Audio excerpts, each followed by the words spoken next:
आफ्नो श्रीमती भन्दा अर्काको श्रीमती किन राम्रो लाग्छ?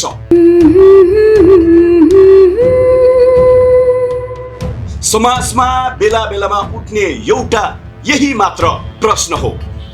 कतिपय पुरुषलाई आफ्नो श्रीमती भन्दा अर्काकी श्रीमती अथवा अर्काको बुढी बढी राम्रो, आकर्षक वा राम्रो व्यवहार भएको जस्तो लाग्छ। यो प्रश्न केवल पुरुषसँग मात्र सम्बन्धित नभई मानव मनोविज्ञान, अपेक्षा र सम्बन्धको वास्तविकतासँग जोडिएको विषय हो।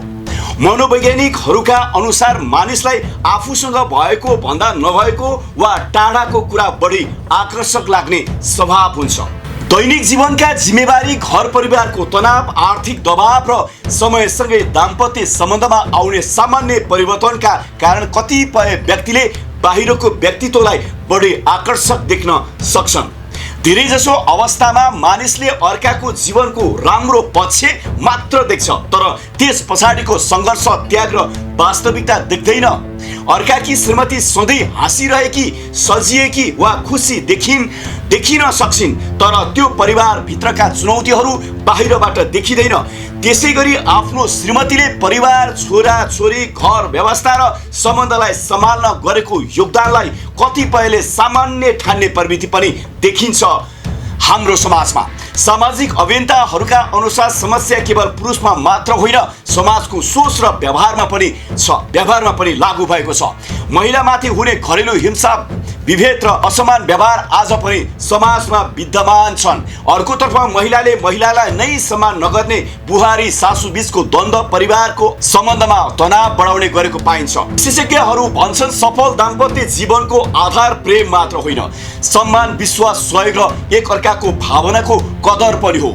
आफ्ना जीवन साथीका सकारात्मक पक्षहरूलाई बुझ्ने, प्रशंसा गर्ने र सम्बन्धलाई समय दिने संस्कृतिको विकास हुन आवश्यक छ।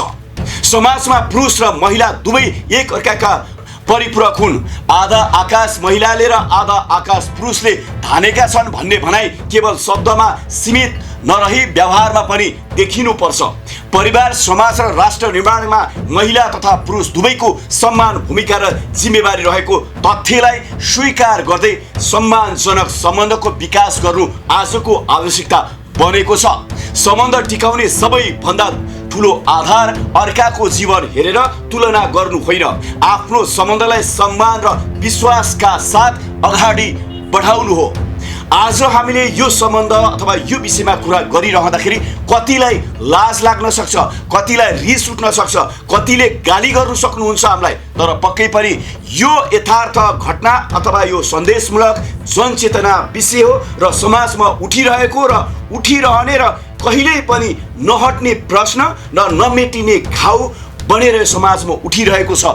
यही विषयमा आज तपाईँलाई साभार गरिरहेको छौँ र तपाईँलाई कस्तो लाग्छ कि मन पर्छ भने कमेन्ट, लाइक, सेयर गर्नुहोला। हामी फेरि अर्को विषयमा उपस्थित हुने बाचा गर्दै तपाईँलाई कस्तो लाग्छ हेर्दै गर्नुहोला। नमस्ते अनलाइन टिभी, अनिल गुरुङ, काठमाडौँ।